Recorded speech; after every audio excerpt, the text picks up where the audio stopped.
Hey honeys, welcome back to the podcast here.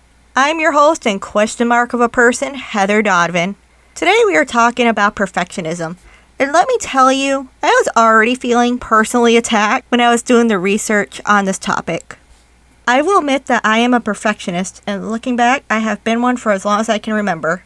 Honestly, I'm doing this topic this week because that's part of the reason why last week's episode was so delayed. I'm so critical of myself that not only just about one thing, but basically over everything that I am and that I do.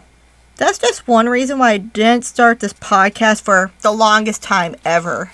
I want it to be absolutely perfect, like the editing, the sound, my voice, the way that I talk, just all of it. And last week I was being an extra perfectionist with everything about last week's episode, especially with the editing part. Because I think I took about 20 extra minutes on parts that I was stumbling and didn't like what I was saying and all that stuff. So that was the big holdup. I am working on the perfectionist thing, even though that is so much easier to say than to do. And I'll be the first one to admit that, out of everybody. When I first decided to go through with following my dreams of doing this podcast, I knew that it wasn't going to be perfect, but it would be me, and that would be doing the best that I can do. And like I always do, just doing the best I can do. And that's all we can all do after all, right? This episode, not just about covering a topic, but also I figured that this topic would be therapeutic to not just me, but for anybody else who needs to hear about this topic, period.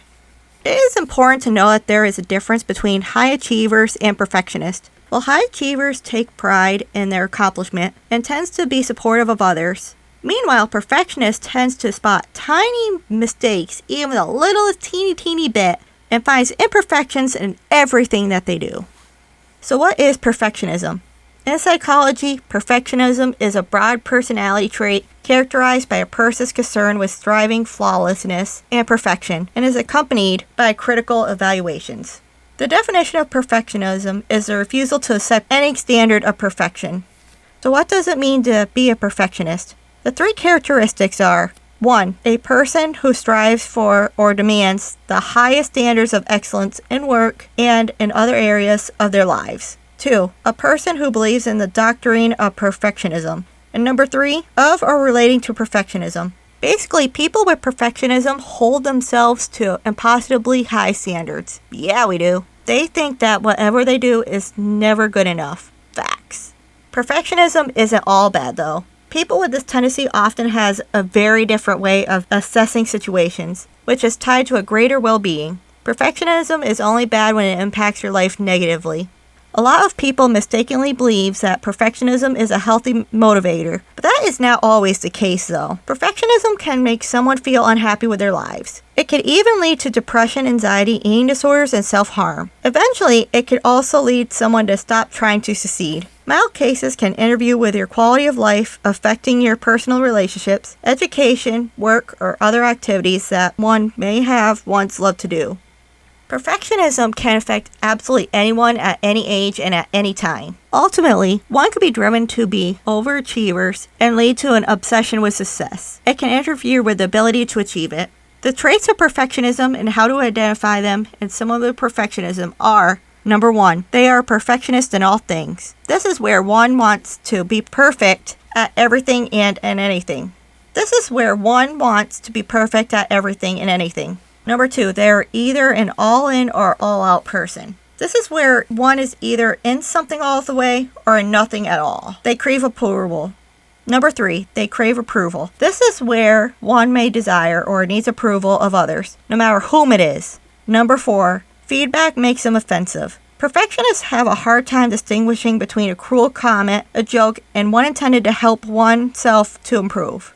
Number 5, they're highly critical of others. If one feels that you have to be the best all the time, one may resort to tearing down others to make themselves feel evaluated.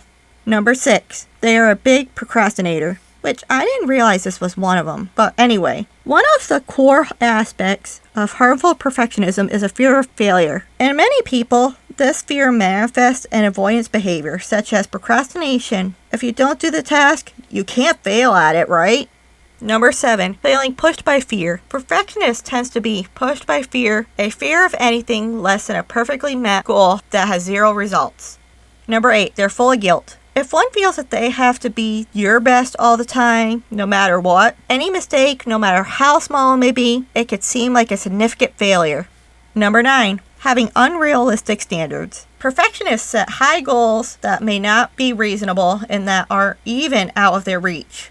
Number 10, they only focus on results. Perfectionists only sees the goal and nothing else. They are so concerned with hitting their goals perfectly and avoiding failure that they can not enjoy the process of growing and striving. Number 11, they feel and seem depressed by unmet goals. Perfectionists are often less happy than high achievers are. Though high achievers are able to bounce back fairly easily and quickly from disappointment, perfectionists tend to beat themselves up and wallow in their negative feelings when their high expectation goes unmet. They struggle to move on when things do not work out the way that they would have hoped would happen. I have had every single one of these traits at some point in my life. And honestly, I still have at least 4 of these traits of these 11 that I am currently aware of. A desire to achieve, to be the best can be healthy. However, an irrational desire to always be the best can cause symptoms of perfection. Symptoms of perfectionism. Symptoms of perfectionism are, number 1, feeling like you fail at everything that you try and do. Number 2, procrastinating regularly. One may resist in starting a task because they are afraid that they will be unable to complete it perfectly. That one really sounds like me the most. Number 3, struggles to relax and share your thoughts and feelings. Number 4, becomes obsessed with rules, lists, work, or alternately becomes extremely uninterested. What causes perfectionism? Well, perfectionism's cause is never always clear-cut. It's often a learned behavior. People with perfectionism believe that they're valuable only because of what they achieve or what they do for others. Academic settings are one of many examples of what could bring out perfectionism in oneself. Other examples of what could cause perfectionism are a fear of judgment or disapproval from others. Early childhood experiences such as having parents unrealistically high expectations. Having a mental condition associated with perfectionist tendencies, such as OCD, which is short for obsessive compulsive disorder, poor self-esteem, feelings of inadequacy, a need for control, and tying self-worth to achievements. I have been thinking and doing a lot of soul searching on what could have caused my perfectionism, and I have a couple of different reasonings for what it could be caused from. I believe that could have been from all the harsh and cruel bullying that I have received during my school years, and wanting to be perfect for my family, and I'm about to explain this to you. Having 2 severely autistic brothers who are both mentally and emotionally are on a 3 to 8-year-old level, and always have been, is very, very difficult for a family as a whole. I guess to simplify my reasoning is that I always wanted to be the perfect one in my family, to try to balance out the toughness and difficultness by not being the problem child and doing everything that is right and perfectly. I think that my perfectionism had been escalating for years without me ever really paying attention to it, but I have been working on myself, doing the spiritual journey type of thing, and will continue on working on myself. Because, we all have stuff to work on. I don't care who you are and how perfect you are. And there's no such thing as perfect. I hope that message gets crossed from this episode. We'll see. There are 3 types of perfectionism. They are 1, socially prescribed perfectionist, 2, other-oriented perfectionist, and number 3, self-oriented perfectionist. Socially prescribed perfectionists are very self-critical. They feel immense pressure to be the best and worry that others will reject them.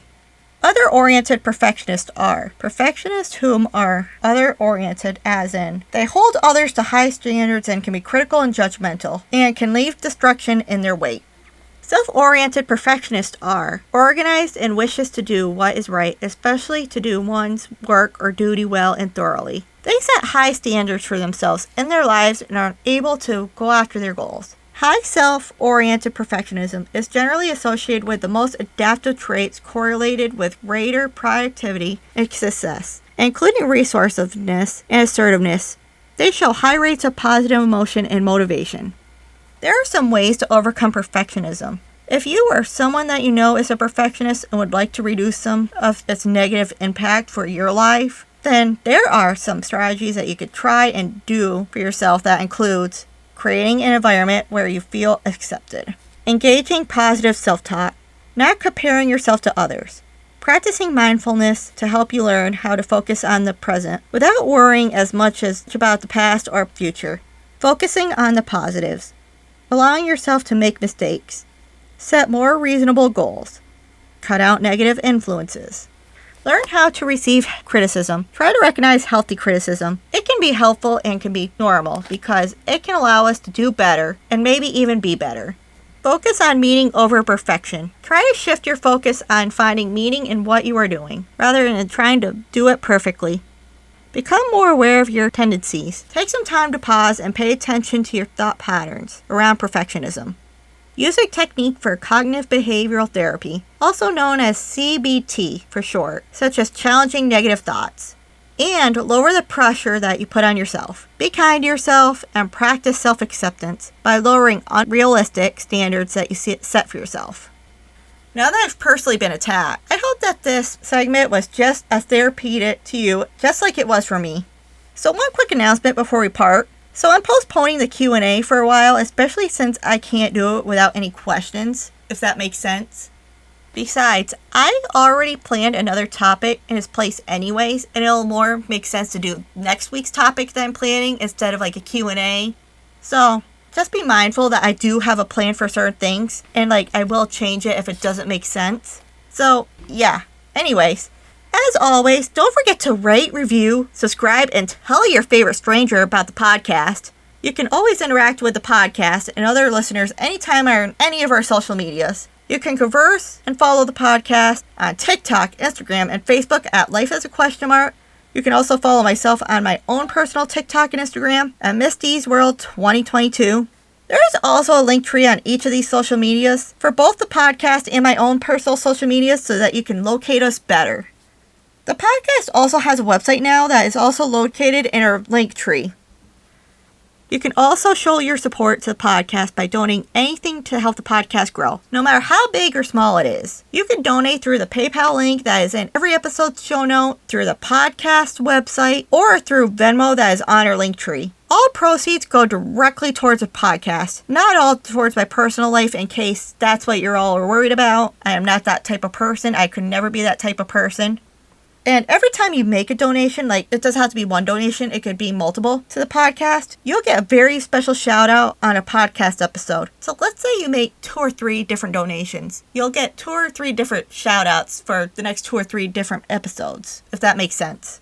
Instead of signing off with a quote or saying this week, I'm going to do something a little different.